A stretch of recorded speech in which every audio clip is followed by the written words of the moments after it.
Jumpa lagi dengan podcast TV Asuransi. Saya Muharrul Jalil sebagai host kali ini. Seperti diketahui, di industri perasuransian Indonesia banyak kesempatan, baik kerja maupun berbisnis. Nah, kesempatan berkarir di industri asuransi atau di industri perasuransian juga terbuka luas. Dari staff naik menjadi manajer, menjadi general manager, kemudian menjadi kepala divisi, dan akhirnya menjadi direksi.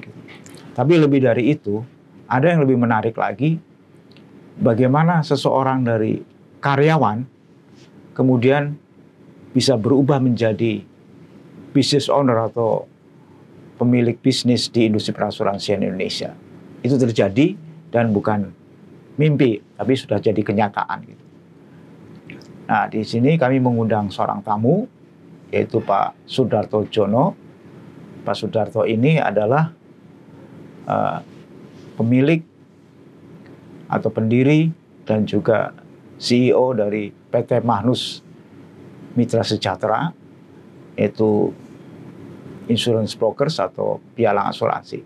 Juga sebagai komisaris utama di Lingre, yaitu Reinsurance Broker.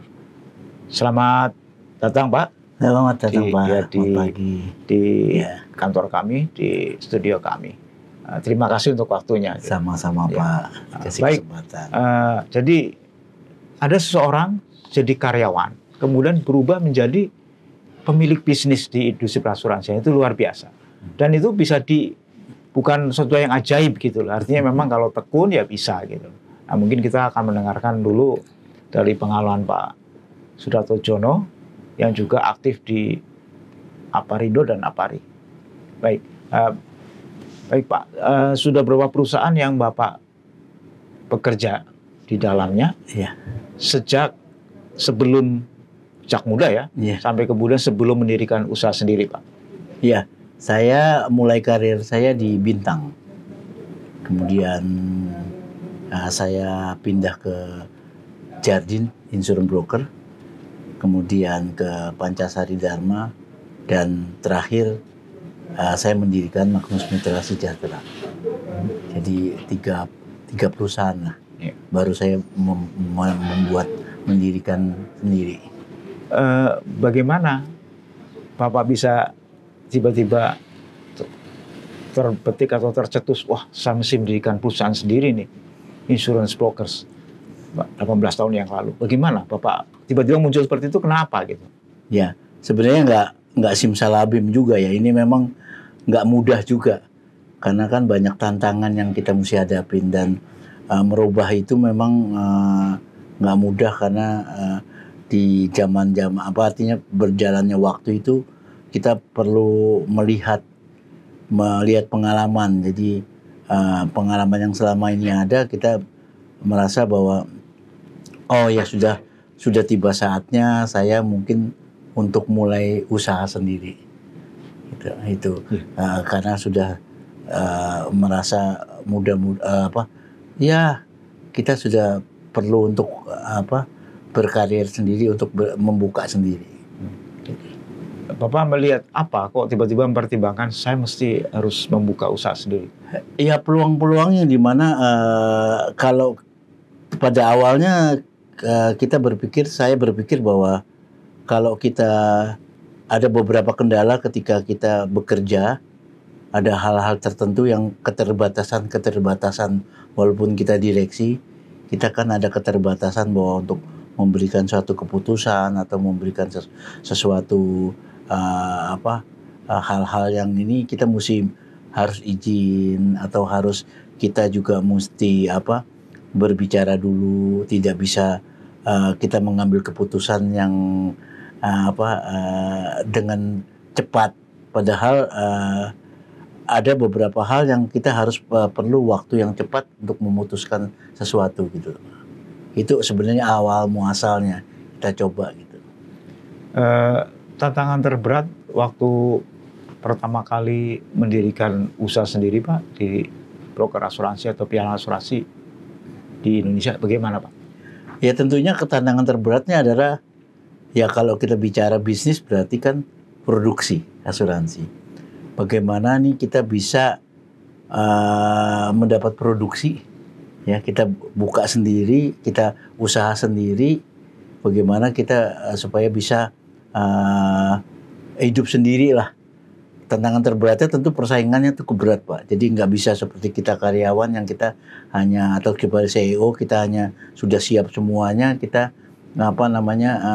siap untuk semuanya, tinggal kita produksi. Kalau ini kan kita mulai dari awal, HRD-nya, kita SDM-nya semuanya, kemudian kita juga harus menata budgeting-nya.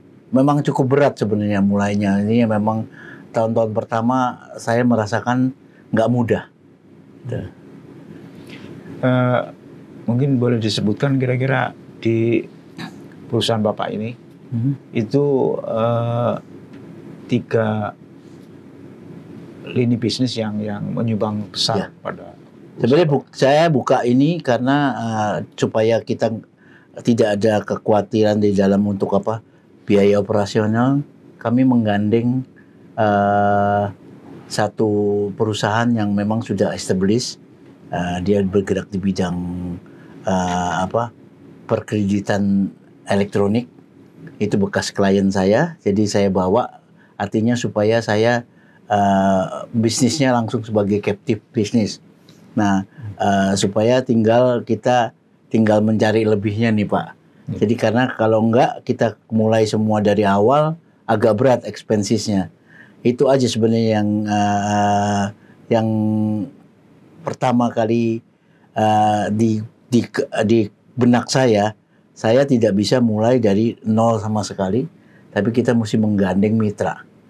Itu, Pak. Jadi Bapak punya, setidaknya dengan mitra ini punya customer base, Pak ya? Iya, betul. Nah, sehingga kita punya udah punya captive business. Oke. Kalau kalau lini bisnis apa yang 3 itu yang paling besar waktu itu? Lini bisnisnya biasalah properti, kendaraan bermotor, sama asuransi pengangkutan, sama asuransi rekayasa. Engineering ya? Engineering. Oke, Pak. Tidak mudah ya untuk pertama kali buka juga tidak mudah. Nggak mudah. Kemudian waktu terus gitu tidak mudah juga, karena misalnya ada COVID-19. Iya. Itu waktu COVID-19 kan banyak usaha, termasuk di dalamnya bisnis asuransi, termasuk di dalamnya pialang asuransi, yang terganggu gitu, Pak, dengan COVID-19. Tapi Bapak boleh cerita sebentar, Pak, kira-kira bagaimana melewati masa sulit itu, Pak, 2019? Ya, alhamdulillah ya perencanaannya, Pak, ya. Artinya memang saya dari awal memang dari bawah, jadi merasakan bahwa ketika kita mendapat bisnis yang cukup besar dan kita punya captive, kemudian sempat saya menangani asuransi TKI yang cukup lumayan, saya punya simpanan, sehingga sewaktu-waktu ketika masa sulit kita masih bisa berjalan dengan baik. Artinya selama masa COVID kita tidak membayar gaji karyawan dan tidak pernah mem-PHK.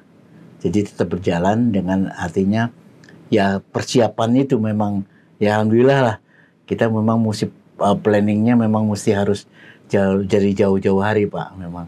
Jadi, itu aja, Pak. Jadi waktu pendapatan besar, Bapak ada yang di saving, ditabung, betul, Pak ya? Betul. Untuk cadangan itu ya? Iya. Oke. Iya. Memang itu kuncinya sebenarnya itu, Pak. Iya. Kalau kita begitu dapat kita habis, ya sudah, selesailah. Gitu. Itu aja, Pak. Iya. Ini kan sudah 18 tahun Bapak mendirikan perusahaan ini ya. PT Magnus Mitra Sejahtera. Pialang Asuransi. Itu putra-putri Bapak ada yang tertarik nggak untuk melanjutkan bisnis ini? Karena biasanya generasi kedua ini yang agak repot. Sebenarnya awalnya mereka enggak lah ya.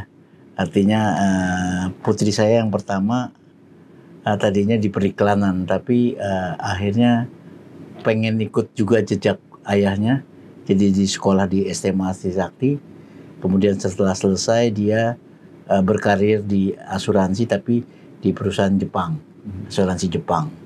Kemudian yang nomor 2 tadinya juga sekolah pilot, tapi dalam perjalanannya persaingannya waktu itu pilot karena pandemi agak susah. Akhirnya belajar juga asuransi di adjuster. Saya bilang belajar dulu lah di loss adjuster. Kemudian setelah hampir 2 tahun barulah ikut saya. Sekarang baru di tempat saya untuk mulai belajar dari bawah. Jadi saya mengharapkan memang dia harus belajar dari bawah gitu.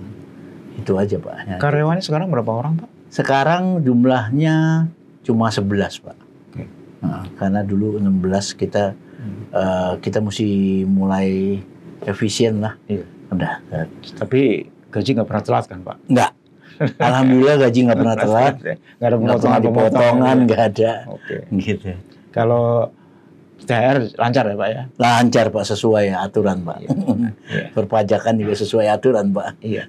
Jadi waktu COVID Bapak bisa mengatasi itu, kemudian second generation-nya sudah ada, disiapkan, walaupun pertama mereka nggak berminat lah gitu. Sekarang mereka sudah mulai ya agak mengerti lah tentang bisnis ini.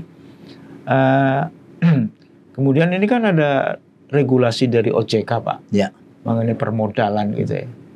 Permodalan untuk pialang asuransi termasuk di dalamnya gitu. Bagaimana Bapak menghadapi ini? Ya sebenarnya kalau kita mau bicara secara ini ya, kalau di dalam kayak insurance broker itu, kalau mau dibilang permodalan tuh sebenarnya bukan hal yang terlalu penting. Yang penting adalah bahwa dia mempunyai proteksi untuk polis professional indemnity yang cukup besar untuk mengcover itu. Tapi ya mungkin OJK berpikir bahwa perlu juga supaya banyak broker yang main-main saja. Artinya dia cukup dengan modal sedikit, tapi hari ini tutup, besok buka, hari ini buka, dibeli, nanti ada proyek tertentu dia tutup. Nah itu yang memang mungkin regulasinya maunya seperti itulah. Ya ada hal yang baik, tapi juga perlu dipertimbangkan juga ada beberapa hal itu aja. POJK 24 itu ya mungkin untuk memperbaiki, tapi ada hal tertentu yang mungkin mesti kesiapan daripada pelaku ini mesti diperhatikan juga oleh OJK gitu. Itu aja Pak. Kalau untuk PT Magnus Mitra Sejahtera bagaimana Pak mengenai permodalan? Permodalan sampai saat ini sih kita equity-nya sesuai dengan aturan masih yang mengikuti. Gitu. Jadi nggak terlalu berat lah ya, udah masih bisa jalan. Nah, mungkin 2 tahun lagi mungkin ya mesti ya kita persiapkan untuk penambahan modal kan. 2026 kalau nggak salah. Iya, sampai 2028. Iya, 2028. Iya. Bapak kuliah ya, kemudian bekerja, kemudian punya usaha sendiri gitu. Itu Pak, orang tua Bapak itu punya latar belakang memang sebagai pedagang atau punya usaha sendiri itu bagaimana? Orang tua saya sih pedagang biasa lah. Kalau dulu bilang orang pedagang kelontong lah ya. Ya dari situlah. Ya latar belakangnya kita belajar, kita lihat oh gini. Jadi dengan modal sekian bagaimana caranya bisa menghidupi keluarga. Ya itu banyak kita juga banyak belajar dari orang tua lah. Ada apa? Waktu nasihat dari orang tua mungkin yang sangat berkesan sehingga Pak Sudartojono ini tahanlah terhadap permasalahan yang ada ya, apalagi bekerja, sekolah, kuliah, bekerja, kemudian mendirikan usaha sendiri kan nggak gampang itu. Iya. Dalam hidup ini. Gimana? Kalau orang tua cuma pesannya satu, bahwa jangan bikin malu orang tua. Dan kalau bisa karena memang orang tua saya dari muda memang sudah berdiri di kakinya sendiri, jadi tidak tergantung sama orang. Jadi kalau sekarang itu banyak orang referensi atau minta ini koneksi segala macam, usahakanlah usaha sendiri. Kalau bisa dengan kemampuan sendiri. Walaupun saya juga ada beberapa famili yang punya cukup ini bisa kita menggantungkan minta tolong gitu, tapi orang tua udah pesan jangan kita berusaha dengan kaki sendiri, jadi baik ke depannya. Tidak nanti kalau kita sudah menjadi orang itu kan gara-gara saya gitu. Oh kalau nggak saya bantu nggak bisa. Jadi dengan adanya itu pesan orang tua saya ingat banget. Jadi tidak ada bahwa memang itu usaha saya sendiri gitu. Itu aja Pak pesan orang tua. Tidak bikin malu keluarga gitu aja. Kalau ini kan banyak generasi muda Pak. Memang jalurnya ada yang kuliah dulu, kemudian ada yang bekerja dulu, habis kuliah suka kerja, kemudian. Tapi ada juga yang keasikan bekerja aja gitu, nggak tidak ingin memikirkan untuk punya bisnis sendiri. Menurut Bapak, silahkan mungkin disampaikan, karena mungkin Bapak waktu itu tiba-tiba kok muncul, memang nggak tiba-tiba, tapi maksudnya harus punya usaha sendiri nih gitu. Gimana Pak? Silahkan untuk generasi muda. Ya sebenarnya setiap orang kan punya talent sendiri-sendiri ya. Ada yang memang talentnya tuh kalau saya bilang ya sudah maunya jadi pekerja. Ya pekerja berarti dia nggak ada usahanya.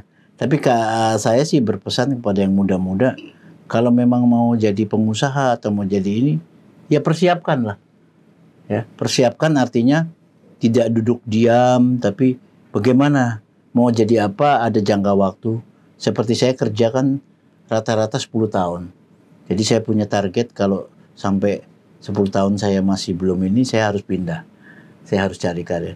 Jadi yang penting adalah bahwa mempersiapkan diri. Jadi kalau kita nggak persiapkan diri, kita mau gimana maju, ya kan? Kita mau jadi apa nih? Mau jadi CEO, berarti kita mesti banyak belajar di mana. Jadi nggak bisa karbitan lah, baru ini terus langsung mau jadi CEO, kecuali memang kita anaknya konglomerat ya Pak ya. Itu aja Pak sebenarnya.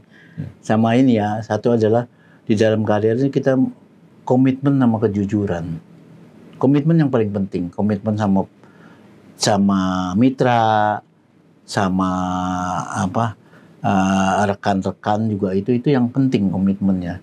Kalau nggak ada itu, wassalam loh Pak untuk bisa maju itu. Saya pikir itu aja Pak. Baik. Terima kasih Pak Sudarto Jono untuk sharing sama-sama Pak. Bagaimana seorang karyawan bisa mempunyai bisnis sendiri dalam industri perasuransian di Indonesia.